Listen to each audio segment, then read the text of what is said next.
अगर आप भी चाहते हैं इस चैनल का ऑडियो वीडियो आप तक पहुंचे तो हमारे चैनल को सब्सक्राइब करें और बेल आइकन को दबाना ना भूलें। Thank you. हम भसान स्टार सुजीत टाइगर रउआ सभी भोजपुरी के सुने वाला, गावे वाला, पसंद करे वाला सभी भैया के हमरा तरफ से पैर छू के प्रणाम बा।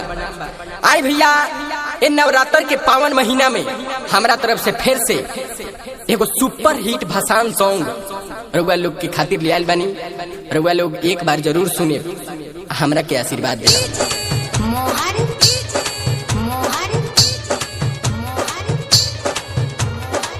गर्दौड़ी भसाने में, गर्दौड़ी भसाने में, जय हो मैया, जय हो मैया, जय हो मैया, जय हो। गर्दौड़ी भसाने में, गर्दौड़ी भसाने में, केहू जे हमारा से तनी ज्यादा बोली, बुझिया कि ओही जगह चल जाई गोली, चाहे रिपोर्ट जाई थाने में, मार होई भसाने में, मार होई भसाने में, मार होई भसाने में, मार होई भसाने में।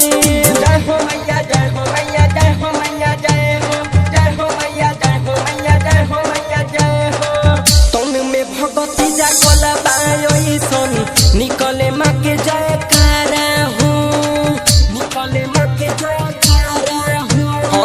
तन में भगती जागल बाई सन, निकले माँ के जयकारा हो।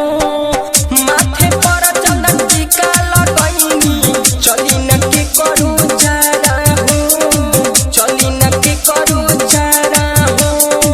होई भयंकर माँ के विसर्जन, होई भयंकर माँ के विसर्जन, सभे टूटी दर्शन पाने में। जय जननी जय मैया।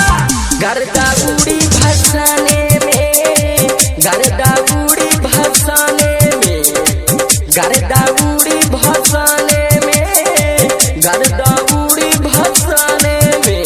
अरे अंश होई जय हो, जय हो अंश होई जय हो, जय हो अंश होई जय हो, जय हो अंश होई जय हो, जय हो अंश होई जय हो, जय हो अंश होई जय हो, जय हो अंश होई जय हो, जय हो अंश होई जय हो, जय हो हमसे होई, हमसे होई, जमसे होई, हमसे होई जय हो, जय हो, जय हो, जय हो, जय हो।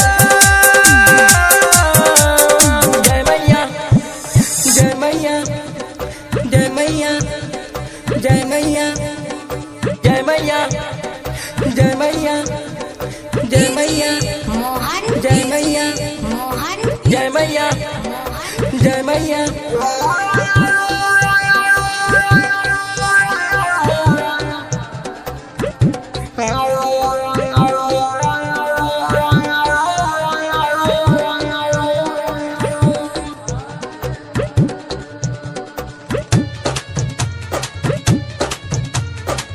हम है माई के असली चेला, सब ना ये तहाँ कुछ के झमेला।